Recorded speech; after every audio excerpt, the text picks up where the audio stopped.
I've been around for a while, seen a few business cycles, a few presidents, and a few economic fixes that were supposed to save us all. And every time I hear Washington talk about tariffs, I start to feel like I'm watching the same old movie with a different cast. So the U.S. just announced a new round of tariffs. Big list this time: steel, electronics, autos, even farm products. And of course, the stated goal sounds great: protect American jobs, help our workers, make our industry strong again. It all sounds patriotic, it sounds tough, it sounds simple. The only problem is nothing in economics is ever that simple, especially not something that's been built up over decades like global trade. It's a lot like trying to take apart a spider web one strand at a time. You touch one corner and the whole thing shakes. Now, when most people hear tariff, they think, good, finally, we'll make more stuff here again. Our factories will be busy. Our people will get jobs. It feels comforting. But the truth is, and this is the uncomfortable part, in the long run, tariffs often make a country weaker, not stronger. I know that's not what anyone wants to hear, but that's what the data says, and more importantly, that's what experience says. You see, tariffs play to human nature. We don't like uncertainty. We like to feel in control. Tariffs give the illusion of control. They make it look like someone's finally doing something. The problem is they do something all right, just not always what you hoped for. I've got a saying I use sometimes: short-term certainty, long-term pain. That's what most bad economic policies boil down to. Years ago, I talked to a small manufacturer who made machine parts. Tariffs hit his imported steel, and overnight his costs went up 25%. He told me, well, we'll wait it out, it'll balance out. 2 years later, he was out of business, not because his customers disappeared, they still needed his product, but because he waited for policy to save him instead of adapting. That's one of the biggest lessons in business and in life. Waiting for Washington is not a strategy. Now, I'm not here to criticize policymakers. Most of them mean well. They're doing what they think will help, and let's face it, they're also doing what sounds good on television. We're defending American workers plays a lot better on the evening news than we're tweaking the supply chain efficiency ratio. But here's the myth I want to clear up. Buying American doesn't automatically mean strengthening America. Our economy got strong because we traded openly, competitively, intelligently. We specialized. We bought what others made best and sold what we made best. That's how capitalism works. So when I hear people say, let's just make everything here again, I get nervous. That's not capitalism. That's nostalgia, and nostalgia doesn't pay dividends. Now, people sometimes ask, well, Warren, are you saying we should just let other countries undercut us? Not at all. Competition is healthy. But protectionism is like overprotective parenting. It feels safe in the moment, but it raises fragile kids. When the real world hits, they're not ready for it. Tariffs do the same thing to an economy. They create comfort, and comfort in business can be deadly. I've owned companies that used imported materials, steel, parts, electronics. When tariffs hit, our costs went up. And sure, we didn't stop buying steel, we just had to raise prices. And when we raised prices, the customer paid. So the idea that tariffs hurt foreign producers more than American consumers, well, that's a nice bedtime story, but it's not true. Tariffs are taxes, plain and simple. You won't get a bill in the mail, but you'll see it every time you go shopping. That's the political genius of tariffs: invisible taxes that feel patriotic. I'll give you a little thought experiment. Look around your house, your phone, your TV, your car. Half of what you own has global fingerprints all over it. The world economy is like an orchestra. Every instrument matters. If you try to mute half of them, the music sounds terrible. Self-sufficiency sounds noble, but if it means paying twice as much for half the product, that's not self-sufficiency. That's self-sabotage. You know, tariffs are almost never about economics. They're about fear. Fear that we're losing ground. Fear that someone else is getting ahead. Fear that the world's changing too fast. And when fear mixes with politics, you get policy that feels great and performs terribly. Every investor learns this eventually. Fear and greed are the two big levers that move markets. Tariffs appeal to both. They promise protection from fear and the quick profit of a sheltered market.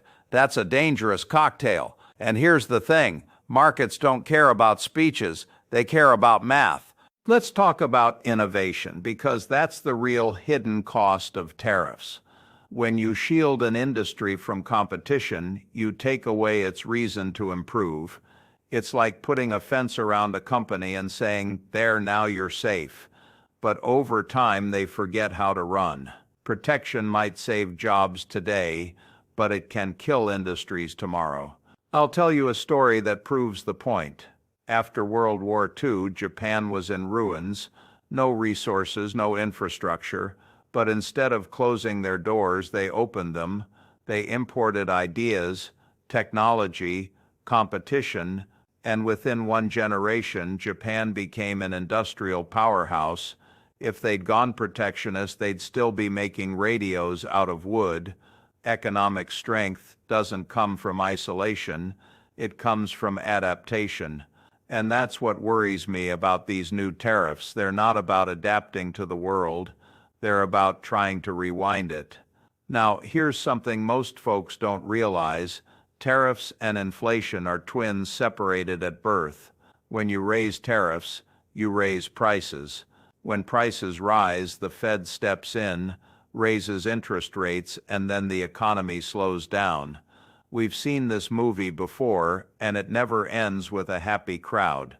The number I'm watching isn't GDP or unemployment, it's productivity. That's the heartbeat of an economy. If tariffs help productivity, they're good. If they hurt productivity, they're poison.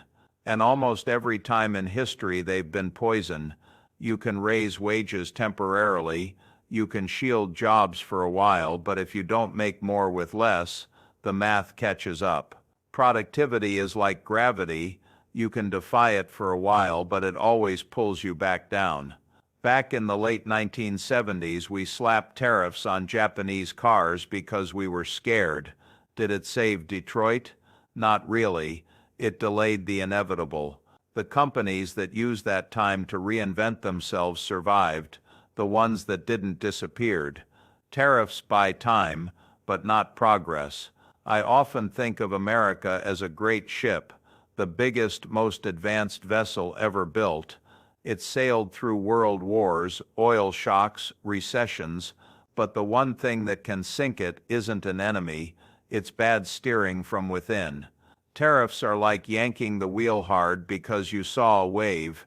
It feels decisive, but overcorrection can flip the whole thing. Now, I don't want to make this sound all doom and gloom. There are opportunities too, there always are. Smart investors watch where the world's adjusting. When tariffs shift trade flows, logistics and supply chain companies are the first to spot the changes. Automation and innovation pick up too, not always good for jobs, but good for efficiency. And then there's consumer behavior. When people feel poorer, they start acting poorer. That ripple hits the economy faster than people realize. Tariffs may start in Washington, but they end in your wallet. Let me tell you a story that really stuck with me. Years ago, a small-town manufacturer told me, "Warren, the tariffs are going to save us." A year later, he was shutting his doors. He said, "I thought the government would fix it." And that's when it hit me. Waiting for government policy to save your business is like waiting for a rainstorm to fill your swimming pool. It might, but by the time it does, your house might be underwater. Now, I said I'd tell you what I think happens next. Tariffs won't ruin us overnight. They'll do it slowly, quietly, through complacency, through the dulling of that restless American spirit that always pushed us to compete, to innovate, to take risks. Tariffs make us comfortable, and comfort is the first step toward decline. If America stays strong, it won't be because we taxed our imports. It'll be because we invested in our ingenuity. You know, when I was a kid, my father, who was a congressman, used to say, "Good intentions are the most expensive thing in Washington." Took me 50 years to understand what he meant. Tariffs always start with good intentions, protect jobs, strengthen industries, level the playing field, but we don't win by building walls. We win by building better products, better minds, better ideas. The moment we stop competing with the world passes us by. If you remember one thing from this talk, make it this: tariffs don't build nations, people do. They don't create innovation, freedom does, and they don't protect prosperity, productivity does. Every dollar you spend, every product you choose, every policy you support, it's a reflection of the kind of economy you want to live in. If you want a strong America, don't buy American, buy excellence, reward efficiency, support competition. That's the kind of patriotism that pays dividends.